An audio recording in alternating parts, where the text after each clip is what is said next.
Hello and welcome to Career Prep. My name is Matt Studebaker, and today we are going to talk about the resume education section assignment. So this is now the fourth installment of the resume assignment. So what that means is for this assignment, I need to see in the order that I'm about to say, your letterhead, branding statement, and education section, followed by this new section, the experience section. Now, if you have 5 or more years of work experience and you have talked to me, you can have the education section below this section. But if you don't, which is the case for most college students, then your experience section goes below your education section. So in this, so just make sure you have those components in here, okay, just because we are building a resume as we go, okay. You're going to be using the ATOP model again here for these. Make sure you use this assignment from the previous week where we built your bullet points for your job, and you're using that information, and now you're going to plug it into your work experience. Okay, so you want to have within your experience section, you need to see the company name, your job title. It's optional to have a location if you want to or not. Dates of employment are important. Okay, there's a bunch of ways to put that in there. It's up to you how you want to list those. I give suggestions here. There's lots of really good previous examples to actually shoot from on this, and I put a lot in there just so you actually can access these and look at them. And we'll look at some examples here in a minute. I'll just kind of get a few of these populated here so you can actually look at them. But for each bullet point, you need to make sure that you are starting with an action verb. Now, this is very important. Most students mess up on this, and this is actually a big frustration with recruiters as well, and it's something super simple that people just don't get. When you are doing action verbs, if you currently work there, then you put it in present or active tense, okay? If you don't work there anymore, it goes in past tense. Now, there may be the rare exception where you currently work there and it happened in the past at your current job. Then you can list that in past tense because it happened in the past.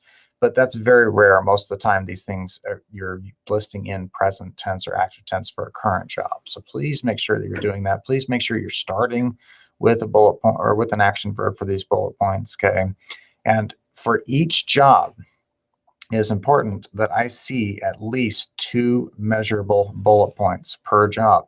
Measurable or anything like percentages, money, number, anything that qualifies or quantifies the impact of your work. Just saying that everybody's happy at the end of the day is great, but like, can you attach a financial figure to that, or like an increased number of sales, or like increased number of products sold, or something to that equivalent, because that helps me to measure the success of your involvement. It helps me to recognize the added value contribution that you bring to the table. Now, if we look at some of the examples here so you can actually get an idea of what these actually look like.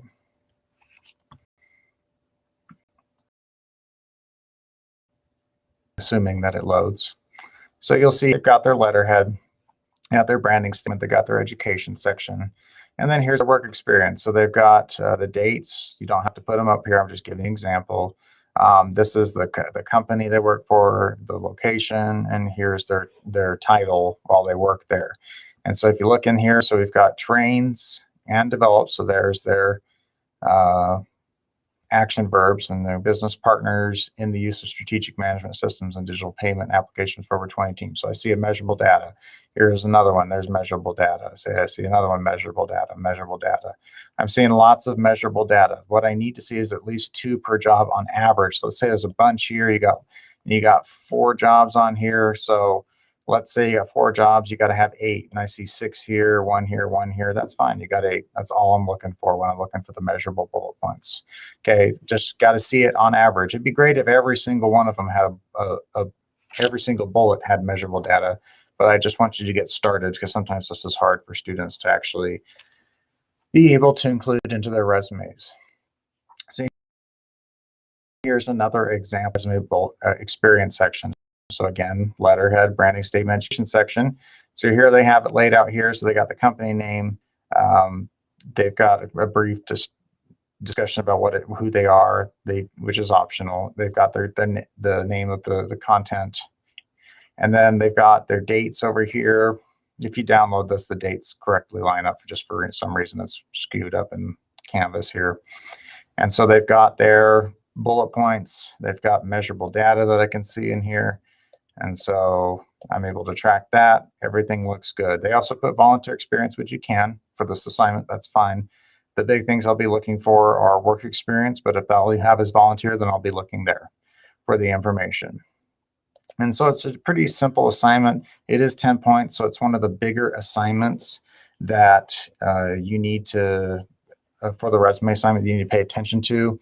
And again, I want to reiterate something very important here. If you do not have 10 plus years of work experience in your field, then you do not go beyond a page in your resume. You just don't have the experience. So it cannot justify to me that you have enough experience to justify that second page. So please do not go beyond that page, okay? You got to have the experience to justify a second page, and that standard is 10 years. Okay, now if you have 10 years, you can go beyond a page, but 95% of the students in this class do not. And so I've talked about the measurable data. I've also talked about the action verbs as the two big areas students lose points. So make sure that you're including your measurable bullet points, as well as that you are correctly applying the action verbs and their correct present or past tense verbiage. With that said, that's it for this video, and we will talk to you later.